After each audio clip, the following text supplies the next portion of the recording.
fia lava le nganga ma le mafau sa moai le atu pele o te o falo fam fatalo fai lau tapo inga me se fo i o lau mai moanga i nei foi te au li unga lua sa moai o le tapo o kalame fai pea ia o Papalii la Outou o ona le tampo ua ai le polango ia tulanga pe ona yai le nei aso ia ua tuai mo li ta iatu ia le tatou pol kalame ua le fafonfonga tapua ia oe sa moa ua tunu pele ai mai se foi ia o lau sila mai moa i tulanga pe ona yai aso fa tulanga ina o le pol kalame fai pea ma le tu fono tu alanga a Papalii la Outou o ona ua lava lau mai moanga ia ai mai se fo i o lau tapua inga ele ngata i tonu mo tamalawa ia ai o so se vaenga ma so se vai panoa o lo fapena ona maua mai ai oe sa moa le atunu ue pele i a Papalii le tu alanga le tampo ua ai le polango ia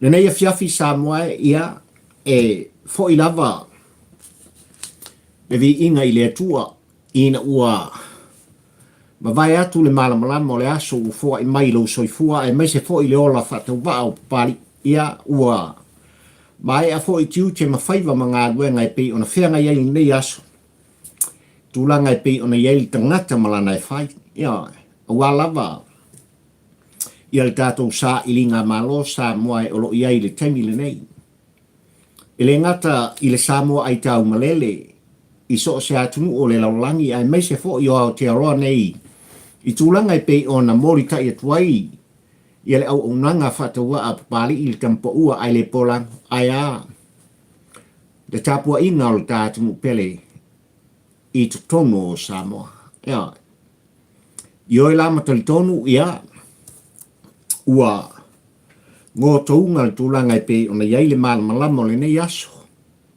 se aso matango fie ua fo i mai mawha au popoina i le tua o Sapota i le soifua folau oe le Samoa ia ai mai se fo i o le ola whatau wa o Papalii i le tampo ua ai le polango ia me lea Samoa le ua tunu pele ia tātou pati patia le anga le lei ma le alofa fai pea o le atua i le tātou sa valinga ia le anga i le whaingofia Samoa le atunu pele tūlanga e pei ona iai i le nei vai tau i lo soifuafolau ai mai se fo i o lola whatau wa o Papalii a e leo toi pō ma le Samoa i tūlanga e pei ona iai le whamai ia o le ngata i tono le nei atunu Australia a Amerika so se tafo le kelope i le atu Europa le atu Asia ia ai mai se fo i le vasa Pasifika se i o lava i tutonu o si o tātunu pele Samoa a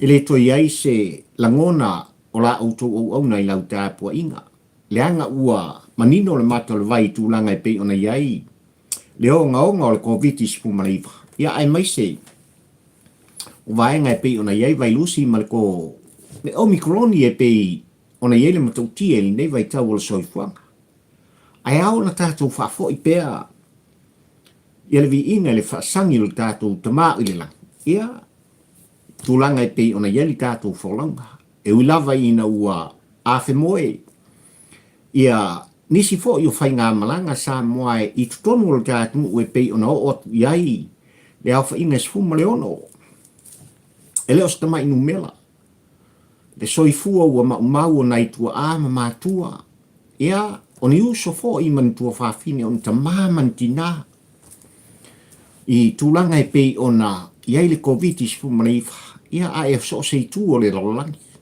ia e ui lava la sa moai manau tāpua inga o le numela sfulu ono o se numela i titi i se mai tau o Papalii i le tampo ua ai le polango ai o le upu tautino e le i titi sa moai e pei ona iai le nei atunu o te nofo ai ma o sa ili malo ai o New Zealand Australia Amerika i le ano anuai o le soifua ua mau ona o le nei vai tau tūlanga e pei ona iai. Ia le nei fo i wha mai oti Samoa.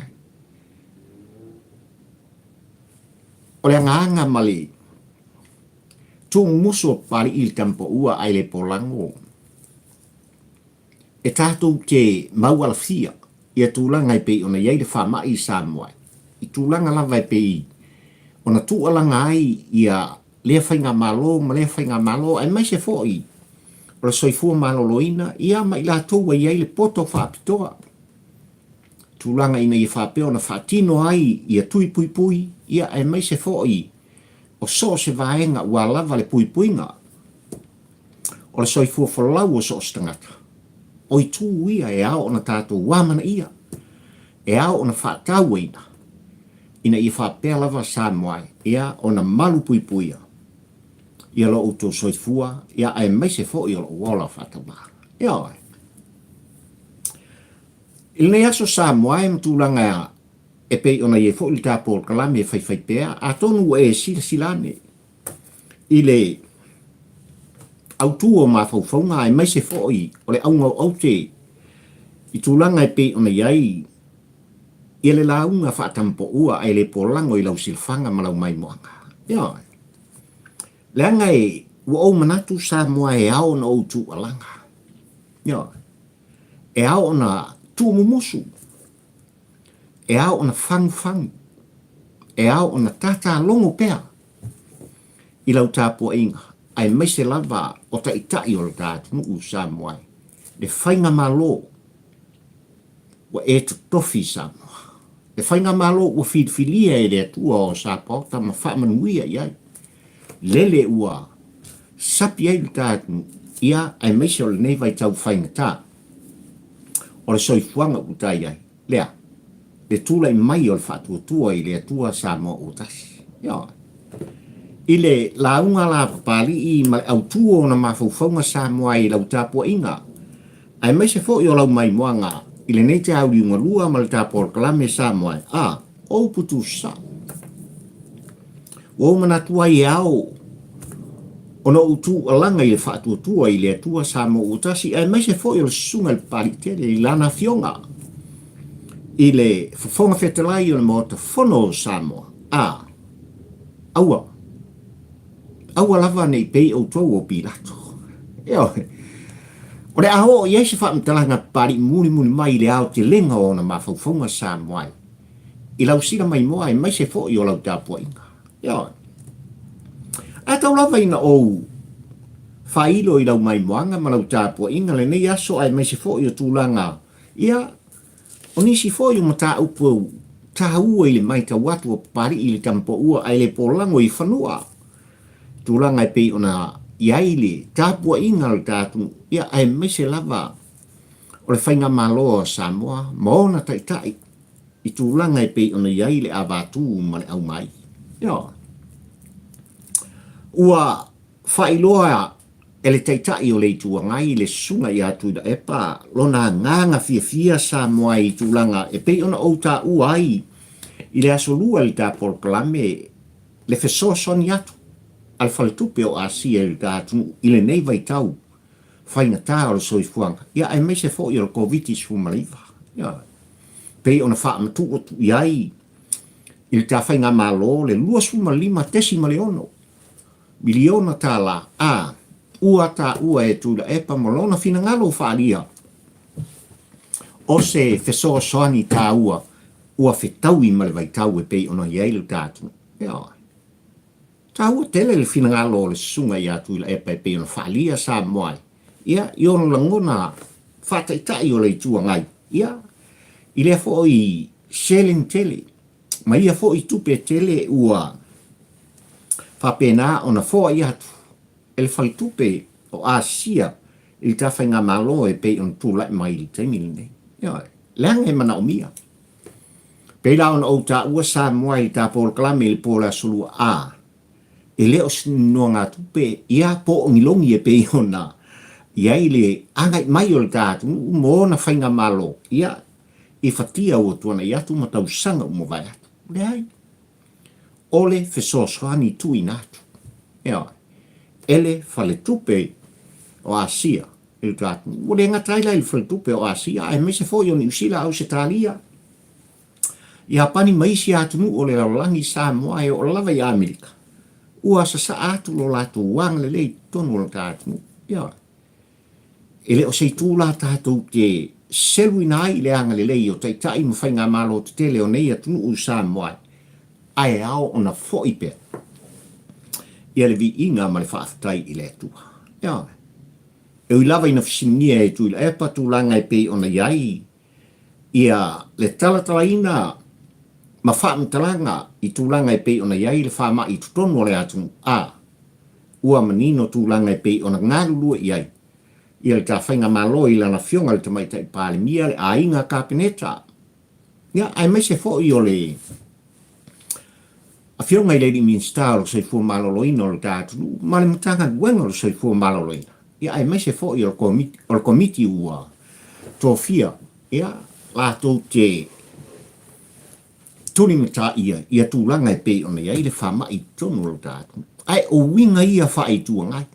E ao o na lātou whisiringi ai. Ia tūlanga e pe o na iai. Ia le tuina mai o whaamtalanga. Whaamtalanga morning, whaamtalanga sa o i tūlanga ualau tāpua inga malau mai moanga sa moai. Ia i tūlanga lawa e pe o na iai le whamai. Lea na wha leo ai. E le sunga ia tuila epa e le ngata. O le nganga whaafitai. O le fo i taitai o le tātunu sa moai i tūlanga e pe o na watu iai. Ma tuina tuai le fisosoani al faltupe o Asia il ta whainga malo. Ia ai o le fisiningia. Ia. Ta ua e tūla epa o le faltupe o Asia sa moai ia o le tātunu o se tasi lea o atunu. Ia. E ta ua o se atunu whaavai le faltupe lea. Ele o toi pōla mala e sa moai le tele mala anonoai. O tūlanga sa whapena o na sa saatuai. Ia tupe, ala whale tupe o Asia o tātu. Ia, ai pela wana o tā ua le tele o tātu Poloklame sa moai. O le tasi nei o whale tupe sa moai o loo mata i tūpe le tampo ua ai le polango ai meise o lau tāpuai. I tūlanga lawa ia. O ele ma whanua o le tātu. Ia, ne miane la ua avea ia tūlanga o le nganga fisosoani. Ia, e whapena o na o se pāpupuni i au whonga mo umata sa moa e tātou te tilo pe iai i tau sanga umwai ai mese lava o le la ti lo a lua afe malvalu sa moa pea no whai atu e le sol muri il pese pari il tempo ua ai le polango le anga o se mata upu e au o na tātou tu alanga iai e au o na manino i ai lau tāpua inga, ai mai se foi. O le mata e le ngati tu tonu o lo tātu u Samoa. Ia, ai so se i tu o le kelope, o lo whapea on e ai tau malele ai, ma nopia ia, ia masa ili māloa. O le Samoa pe o Papalii i le tampa ua ai le polako. Ia, kako kuri mutai pea, ia tūlanga. Ia, ai wo manatu sa moai i le nei fiafi o no o ava noa o fo i mai le tua e te sila mai moa mai ai i le Poloklame ai mai se fo i o le mata ala Outou au na nei o pari i le tempo ua ai le polang i o na mawhauwhaunga o ulangona tu sao i tūlanga lava e pe o na iai ia le tawhainga malo. Ia e mai se fo i o mea ua tutupu, sa tutupu. Ia ma mea ua fori mai. O le ama kua i kupu sa poai. O lea e te sila atu ma e mai mo atu. O lea e te tāpua ia pea. Ia tūlanga e pe o na iai. Ia le tawhainga malo o filfilia. Ia e mai se fo i o le tutu ai. Ia o le taitai o le tua lo lātua ngai al ta whenga malo le taimi nei malana vaenga le hero pipi i o lātua la ngona whaalia. Ia, ma manatu a wālava le matina. Ia, o tūlanga e pei ona iai, ia ngai pe i lupa. O le sāwho lau o le tātunu u sānua. E whamela na unga pari Ia le tampo ua ai le polango I lau tapo inga ma lau whaafonga sa moai. I le nei te au ringo lua I lau mai moanga. Ia ma le ka whilo inga. Whaatuatua I le atua sa mo utasi ai mai se foi. O lau fionga. Ia, I le whongwhetalai o le mota whono sa moa. Lau sunga il pali tele. Lia o te eu maspa. Ia. Aua. Me avea Outou. Ma pei Outou. O Pilato. Ia. Aisa pari ua manatua I whautalaina o na mawhauwhaunga I lau tāpua inga ma lau whawhauwhaunga sa moai I le laina ua Outou sia. Ua Outou alanga. A o lehe te mai moa mai mai whaafwhaunga. Leanga I lo utaitonunga sa moai. E iai fele o mea uma. Ia. O sostu alunga manilangona whaalia o sos tangata soifua. Ma lo ufo I whatawaa sa moai. Leanga sa tauni muri lau tāpua inga. Ai mese fo I o pali I le tampo ua ai le pola. Ia. I tūlanga lava ina I whapea. Ona tūlei mai. Ia se whainga malo e filfilia ma whaamanuia I le atua sa moai. Awa nei mātai au. Ai meise agua. Ia. I le tilo le tampo ua ai le polang. O ni Outou walo ma sa whanau. Ia. I se lumana I manuia. Ua tari le atua o sa pauta. Ma o le upu tau tino le nā pari I le tampo ua ai le polang. Ia. Ua tari le atua o sa pauta. I le tā filfilinga sa whai sa moai. I le o tūlai mai ai.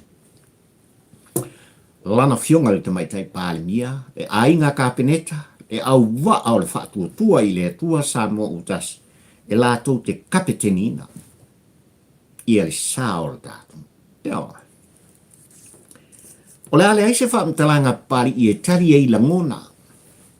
Whaalia o le tātou nuu sa moai le tāpol kalame o le asolua. E paude langona o papari I na o le anganga o le whaaftai. Ia ora. I tūlanga I pei o nā whaari ai. Whina ngalo oe sa moa le atun upele. Il tā pōrtala me pei o na Outou. Langa I le asolua mo o mawhauwhauka. Ia. O le upu tau tino pari I le tampo ua I ona langona mo na mawhauwhauka. O le upu tu sa o mai le milia foi. Ia. Ia tūlanga o le mori tawina. Ma le mori nātu. O se langona whatawa. Leanga e tā ua lo tu alanga, ma la tu fono sa moa. E tā ua lo tātou tu musu. Ia. I tai lo tātou usao tātou filfilia. Ia. I tū langa e pei ona iai, la Outou sila atu le mata a sa moa. Ia. I mata upu o ngonga, e ao ona tātou tu alanga iai. Ona mea la sa moa. Se ele te tena ia pari I el tūlanga I pei ona iei nisi o la ngona o la tātou atu. Ia. Pau mea o la ngona e pari I, o le upu moni ma le upu tau tino pari I lau tāpua inga ma lau whaafonga sa moa e lea whiawhi. Aso le, se wāki di ai le oso o alofa I ate o ele. Ia. Wāti di ai, ona la ngona e pari I le fia o le loto, I fina ngalo whāri. Ia. Ai pei la ona au whaiatu sa moa. O le anganga whaafitai na o la Outou o ona. Ia. Le anga awani o tātou no whai. O Outou fina ngalo ma so ula ngona I titi sa moa. O le upu tau tino pari I tampa ua ai le pola. E longo iai. I la tau o tātou filfilia. E vea matai tai o le tātou. Ia. Ai se ale la uma whaatampo ua ai le polango I le awhiawhili nei mai te au liunga lua le nei sa mai. Ua Outou I nātu iai. Se la ngona whaatau wau te tū musu ai. I le whaatuatua I le atua sa mo utasi. Ai mai se fo I o lana fionga I le whongwhitalai o le mota whono lo tātu u sa moai. So le, sungai. Ia, tulau. Ia aua lava nei pei Outou o Pilato. Ia. Sa moa malau tāpua inga. Ua manino tala o Pilato. Ia. I tūlanga pāpena. Ona avea I o le whaamsinsili A o tu ina tu iai, ia lo tātou wali i o Yesu Keriso. Ia, i le tu alanga le motu o tangata. Ia, tu alanga le motu o tangata ina i whapeo na whaasata roina. Ina i whapeo na o, iai pupu ngā o, iai le maliu maleoti. Ia, rā tala Pilato na whai motu o tangata Samoa. E whawhano lima o Pilato. Ia, e mamā Pilato, o le toto le nei tangata Outou mai e o. Ia, o le winga leo whaamtalanga pari e tau. Popo wai o na langona Samoa, i tūlanga i pei o na Outou alanga ai. Il tapol kalame le fiafili nei, langa yel ka ua raso tai au Samoa, i lo so i fuafolau ma le ola pari. Rara kaya koe usul fonga le palmengi o Samoa. Ia, ma fuanga le wo le mana o e tu wai, i o mafu fonga i le fiafili nei. O le upu tautino i oe, e iai le whaalele iai e maitau. Samoa e a whai o le asau maitau le tapol kalame le asolua mtulanga, in langona o papari, fo i mai la i a papari. Ia.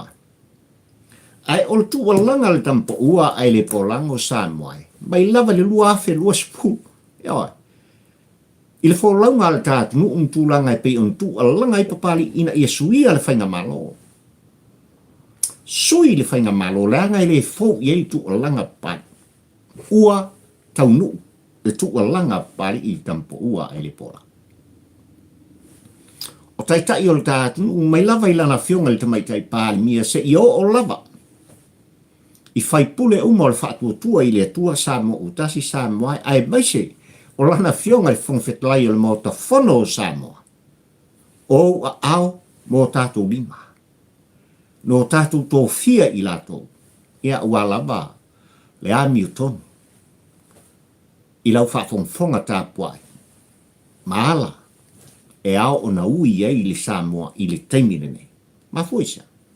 Le anga i whaingo fia Samoa i lau sina mai moa ma lau tāpua inga tūlanga. No, iai, fuafuanga ma tau mwhainga. A tui la epa ma le hero pipi. Ale, tau tino, lana fionga le tamaitai pāli mia i le tele o ana saasaanga. Ai meise le amatanga ina ua tūlai mai le whaatuatua i le atua Samoa utasi. Toi titi lava a tātou puai. Koi tiki la waka kua. Ele se ele mal lenga i lana fionga i le safa pito. Ele se Samoa. Toi titi lava o tātou pua. Talo fai i le whaavai o le tātou. Talo fai i tūlanga sa i ele whaatō whala inga i tua ama mātua o Samoa. Lele wafe moe le whaika malanga. Ma le talitonunga. Ua i ai Samoa i lona file mu i ola saoloto ona tangata mai lea au ngā tūpulanga i lea au ngā tūpulanga e o atu lava i au ngā tūpulanga whai mai o Samoa. Ia. Lea ganga lea sai tō i ina. Na whina wina ai le saoloto ngā oe maha une nei e talano atu Samoa. Lea ganga lea sai tō ai ai tamata upu malaunga whatampo ua papari i da whiawhine. A whaina whano Pilato ona e reise anga sara leli. Ele kakau la o mawhawhango ao o lana fionga le whongwhetalai. Ma ao le whaatuatua i le atua Samoa ukasi ilea. Ile mata upu na tautalangia e papari i le pō le asolua Samoa. Ia.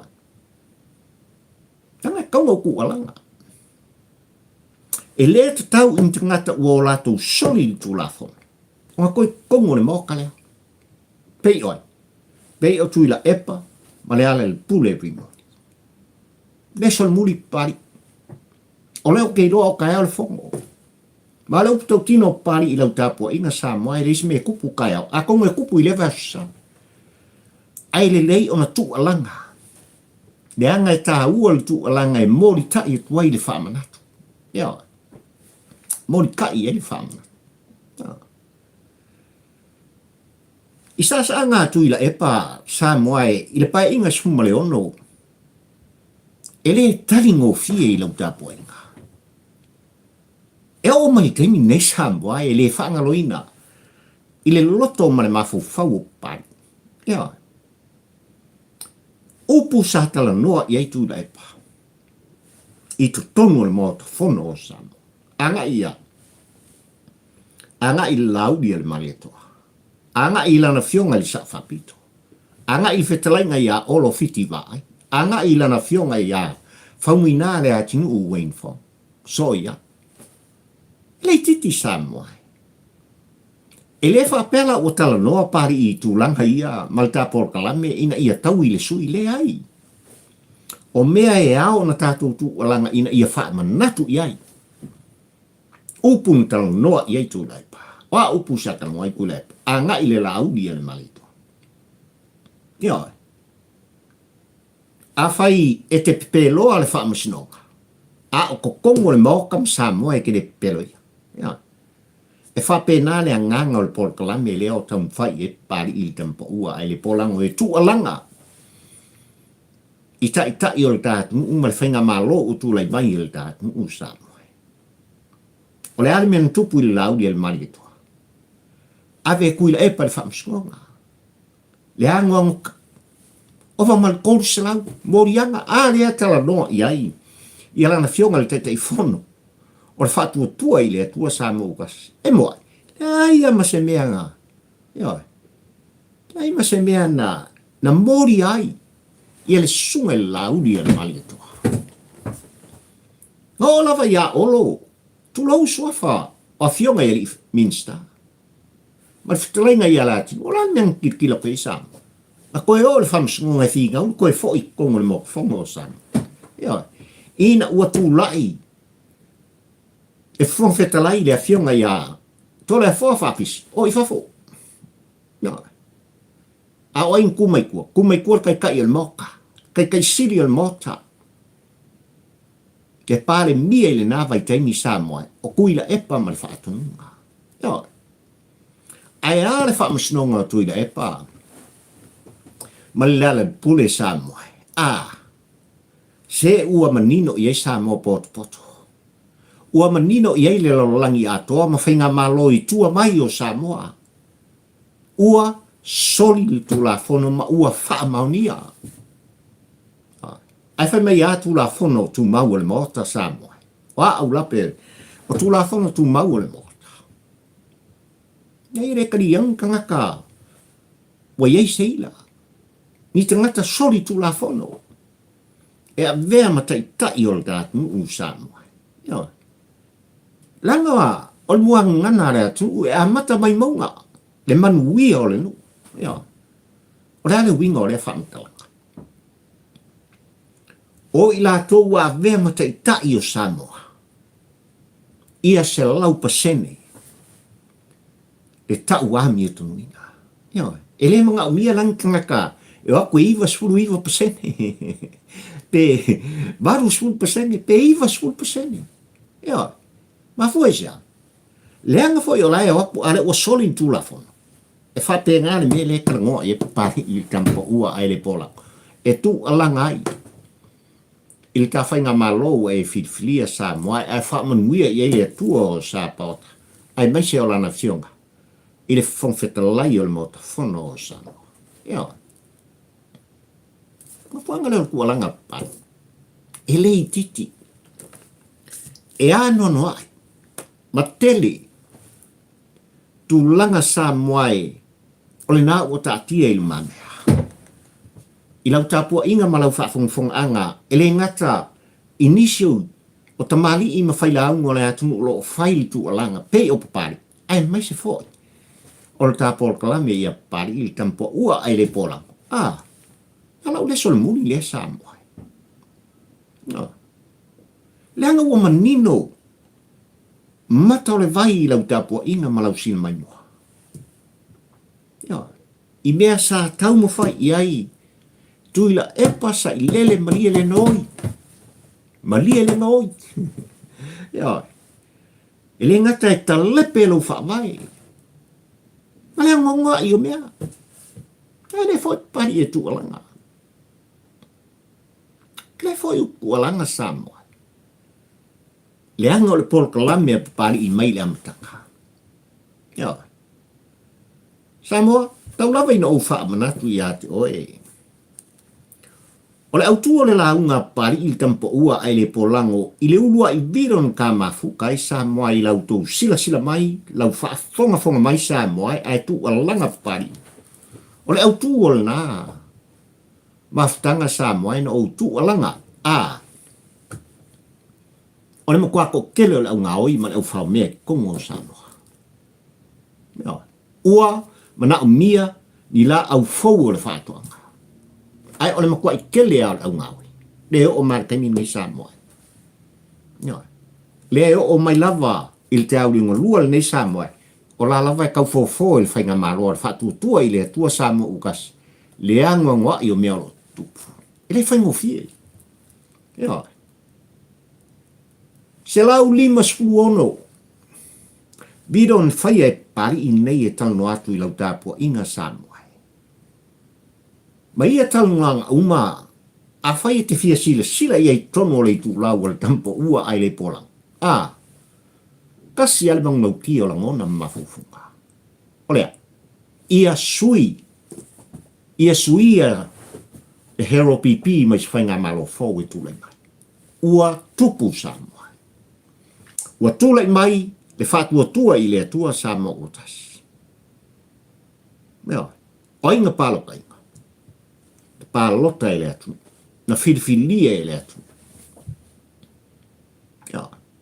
Ele kaulanga kakou miri au tō whirangalo mō tātou langona.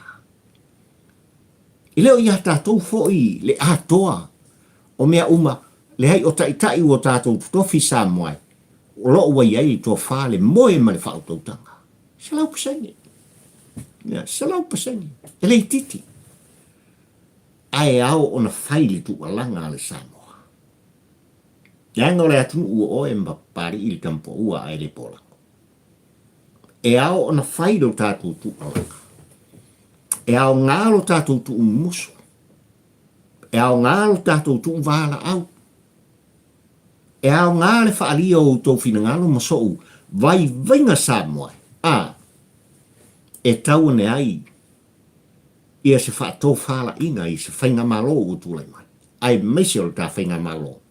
Ua whaamanuia i eile atua, ma tutofi ele atua o Sapota. Le whaatua tua i le atua Samoa ukas. Ele sol muri la pai. Ele sol muri pari il tampo ua ai le polango Samoa. E tu whono ma tu alanga. Ele kakau o ngai ing ngaka ua soli tu la whono. I tutono le mota whono o Samoa. Ua manino Samoa le ango ngoai. Le ango ngoai o mea sa tupu. Ua manino tūlanga inisio sui. Ale hero pipi Samoa e malau tāpua inga. Sai e tutono le pai inga sumale ono. Ai le mwhaina toi o ili whainga pālota. A wale pai inga sumale fitu le me. Ma fwoi sa. Soli ku la fongo. Nga wha mau ngia le solinga o tu la fongo. Ai sia. Ai sia lava ua tu ua ile ava noa. Ia tu ila epa. O le ale le pule rimoni. Ai sia. Ale ua manino. Ua wha maunia. Ua wha maunia. Te sori ngā tu la fono ua mai le whai unga. Ale ai tu tino o le tā whainga malo. Le wha masinonga mau lunga Samoa. E leo sfa masingonga la ngalau ngafi. Pen fatua lau le vaso len kengei. Ua whaitau masina ma whaitau vaiaso. Ile ioenga mal tantonunga o Papalii i kampo ua ai le polang a. Se ua i leva ngai a ao la na fionga le whangwhetalai le whaai unga. Le whaai unga a le wha masinonga maulunga o le tātu. A ngai a kuila epa. Ma le al pule rimoni. Mele sa au ku ala ngai a solua. Ile mai tau nofo o e Samoa e male mata pari o ka ua o ka ngaka Samoa. Le mai tau atu e le o tāngo fia. O te ioi, ma o te tonu Samoa, e o iai. E o iai le whaatō whala. ai lo ioenga malo utantununga Samoa o se mata upu e ao o na tangu fia mua. La mea lenga ku ui resi bai aso po kua. La ngai le te tau o na iei tangata nei tutonu i upu fai de kemi nge. E le te tau lo utantununga. E le kaunga sanga ngofo i o ai whaafonga aku o i Samoa ma o whaalongolongo. Ingi fai pule soli tu lafon. E tala noa mai i lau tapua inga Samoa. E le lengu o langa pari. A fai u wha maunia le soli o tu lafon. O ke yo e kere fia whaafonga Samoa e. Pēkula ia e kuila e pai konga ni mau kufonga o Samoa. Papala, e o lava ia le al pule lima. Ngai le, tau te le fia whaafonga ma o whaalonga o Samoa. I se tangata u wha maunia, se soli ngā tu lafo. O tai o tātu. O kai o tātu. O na mele Samoa e, i tūlanga e pe o na iei tā Paul Klami le fia finne. Na o manatu e le tu ua. Pe lavo na o tā ua Samoa. E makau kia. Ia tūlanga e pe o na iei tātou whilo inga. Ai mesel tā mawhitanga. I le whaafonga tā pua i mai whanua o tātou. Ma whanga leo pua langa pai. Au kai al fongo. Kai al fongo. Kai al fongo. Leanga o te ioe Samoa e le uatumu pele ma lau tā pua inga ma lau whaafonga. Olo e fia whaafonga. Olo e fia sila atu. I se mea e tupu. Ma se ami o tonu e tupu. Ma whanga le wau manatua e o tia maia. Le whawhango o ao Pilato. Ina ua taita i atu mtali. O ke riso Yesu. Ele motu o tangata. Fita loma. Na mea ngupa Pilato. Whawhango lima. Solo ngā maka. Ui whape mai. E maha. Ma le totolo nei tangata Outou mai e o. E ese la Pilato. Leanga fo yo le. O le alii o ke riso Yesu. Le alo pele o lo tātua Samoa e. Na fo mai e maliu ma pua ngā. Ona o oe mau mo tāleanga mtaanga sa. E le ese ang sa. E ma oi. Ai aku da epa ma le al pule rima. Aya. Wanga sala i lakua. Ua la soli tu la fono. Ua wha maunia. Ua la solinga o tu la fono. E le kaulanga whango au. O la na fionga i whongwhetai. Aua. E le tau foi o na whango ao, o lana fionga le tamaita i pārimia. Ma le whaatua i le atua Samoa utasi. Aua. Ma fuisia. Ko ka ngaka wang sala. Whai le ami o tonu. Whai le ami o tonu. Leanga o lea ke mata atu Samoa mai tāpua i atu. E le ngata i ate oe le Samoa ma u o le Samoa. O le ase mai tau nofo, a isi atunu ua le Pasifika ma le lalolangi le. Ia Samoa mona upufai. Wala utau tino pari i tampa ua e le polango Samoa. Ango kokongo o New Zealand, po o Ausitalia. Kāpet ki whaka. Woma. E whai lava i le amatanga le whai unga. Ia, po o le toa lava le loto, o le whai pule ia. E pei ona iei tutono o New Zealand nei Samoa. E le kau awe luma ma kau whape mai fong whikalai ai mese le mau ka fonga o New Zealand. E ngai loa le kangaka ia. Whamawai. Ia. Wala valea. O toa na. O le politiki. Ia. Ina ia tā ofia i. Le tele upu ma whaamtalanga i alato. ai siri o kongi o fa ma vai yung sa vai ese ya fa pengane nganga pari I tampo ua ai le pola ba fu anga le o tu alanga e ma fu anga le sa mo ai lau sila mai ma lau mai mo mai ma la e fa fonga mai e pari I tampo ua ai le pola e le sol mu hin ku sa o langona nanga le upu tino pari I tampo ua ai le pola e te le fia fa fonga o fia fa longo sa mo I se tai ua soli tu la fono ua fa maonia sana soli na tu la fono e tu alanga I tutonu o le maota o Samoa ya po o a maoka I nuu mafio anga mai kumaro o le maota o Samoa maoka I kia fau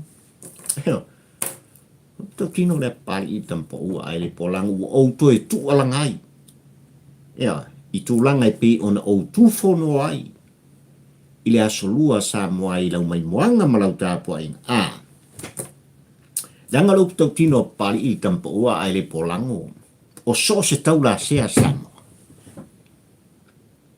o ai lava e sulu se tau la sea Samoa pe o pali I nei e taloa ya e ao ona songia se fofo ina ia whapea ona manuia le sulu whaiata o le wa iai li tinga ina mle mai e hao nga songia le fofo ma fu anga le wo manatu e wha songia le pōngi au kai hao ia le fontana ma malu o le tāpani mene I sama nanga hao nga mga au e wha songia la fofo a whai fo I o aso ana mua man ngā sola mai I tūlanga I pe ona iai I le sunga ia su al falfa man falua long ai nga sa ka pe a man vai nga fapenga e ao na songia le tau e fapenga la ngonga o pari I la fiafina walai ona Outou e tala noa Samoa I lau tāpua inga lau fa fonga I tūlanga I pe ona iei le mata upu Outou e tu langa I la fiafina au tulai mai ia le sunga lau ia le mali e toa le teitai fono le whatutua I le atua Samoa o tasi avea ma fung fetalai o le mota fono o Samoa I paia inga umawai atu Samoa e le titi mea na tupu I tūlanga I pei o nā ngai atuai sui umo le heropi Pilato te tongi inga I whafotu I la epa mai le tofi pale mia o le tātu I tau sanga umawai ma fua isa talu ai lona pui lan min stau pe ia vai tau ya la fionga ia famuina le unga tia le fai mo fie le fa nga ina tupe fa nga sei no tupe o tai le kiki ya ile taimi au tula mai ile sunga ia la auli o le mai la le mengu na fa asao e la auli tui la epa me li tofi palmia ona o le vata puia ma le vano nofo ai meise lava o le vaenga fa upfai ale hero pipi fa sawa le fono tanga sa o ta ua ma Outou stusi I sa moa mo ulangona o le fono tanga maitu le anga fatua uma e le fono tanga I le te o le tolu le vavea o Samoa e le kiki e matautia na lai ona toi tutu I le epa I le foe o le tawhinga malo se o mai I le whai unga o le paeina se fulu maleona I le lua afe lua sfu ia po le lua afe lusu tasi I le aso iwa o a pelila lua afe lua suma le tasi Samoa ia e se au toi tau tālangi ai I ea vaenga I lau tāpua inga malau whaafonga Samoa o awa noa na toi maua e tui dai pā mai lea fontanga Samoa e pei ona o tā ua nga makua I o aku a ko sui o hero pipi o aku a ko e kosota o lava ne aina whaasao e lana fionga le whongwhetalai I ia paia inga Samoa e le sunga le lauri ale maleto whaasao e ala no o ta ua Samoa. Le anga o le vai tau o le malo si mai o le hero pipi, ai o la fo isa i tutongi. E le sunga le laudi ana mai toa. A o ala fonga ia sa fai pi ana o ta ua Samoa, i le pai inga suma le ono na mwhai. Mea. E mawhaina e pelo i le wha masinonga, ai le mawhaina e pelo i tono le motor nei ma Samoa. Upo tu i le pa. Mea. Ai o le tu ua noa le ana toi tu mai ei tu la epa le ua ka pisa il ka kung ulu ka wha mai Samoa. Le ua tu alanga il ka tunu mata pisa lau tāpua inga ma lau sa valinga Samoa i piri e tolu. Ai maise o le hanon wa. O mea na tula i mai matutupu. Man mau ai ka lafu Samoa. Le tau tongi nei. E le whaatua tua i le tua Samoa kasi. Yo. Ai sa la le tai au nei. Ma le tamafutanga Samoa. I te ngata ua wha maunia. Lona sori inga o le tulafono. Yo. Aua ni tua i le apanoa. Aua. Aua ni omi o mia whani wale ale ni mata upu. Leanga o le anganga na o papastu. O lo tau mawhai ei pe i ona langona. E omi ei lalo. Le mata utia. O lana soni ngā tula whana whai ai mese fōi. O le whai lau tusi o le lato waenga. E whetalainga i ale pule frimoni. Mo kamku ua ti whangalauri. Ua to tau ona whaamutaina. Ia tu langa i pe ona iai i la ua ne.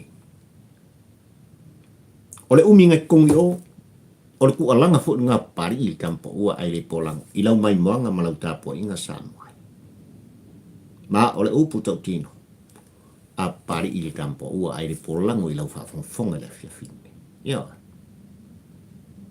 Ai mai nei tu la fiafi Samoa i le ua tunu pele. Ia. E au lava no tātou tau whai te talo pea. Mori le anganga le wha malo ma le wha aftai. I ka whainga malo u tūlai mai. Ma filfilia e le tua o sa pauta i lana fionga le tamaitai pāle mia e mai se thoi.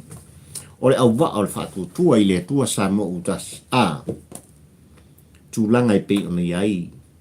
Lo lato tau ma whai tūlanga.